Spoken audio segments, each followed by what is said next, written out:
Apollo micro system limited ने जुलाई-सितंबर तिमाही यानी क्वार्टर टू फाइनेंशियल ईयर में शानदार प्रदर्शन किया है। कंपनी का नेट प्रॉफिट साल दर साल आधार पर 98.15% बढ़कर 31.11 करोड़ रुपये तक पहुंच गया, जबकि पिछले साल की समान तिमाही में यह 15.7 करोड़ रुपया था। यह कंपनी के अब तक के सबसे मजबूत क्वार्टरों में से एक माना जा रहा है। हालांकि 4 नवंबर को कंपनी के शेयरों में मामूली गिरावट देखी गई।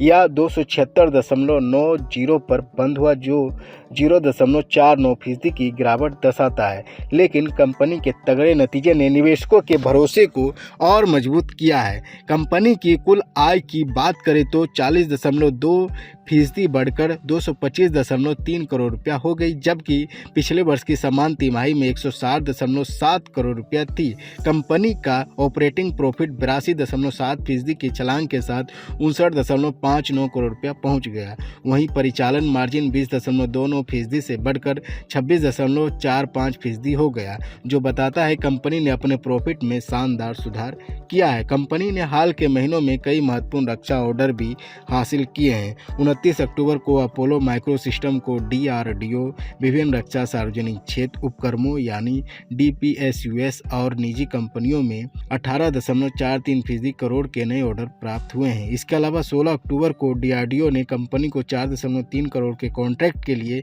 सबसे कम बोलीदाता यानी L1 घोषित किया था। साथ ही रक्षा सार्वजनिक क्षेत्र उपकरणों से 34.97 करोड़ रुपये के प्रोजेक्ट के लिए भी कंपनी को L1 घोषित किया गया।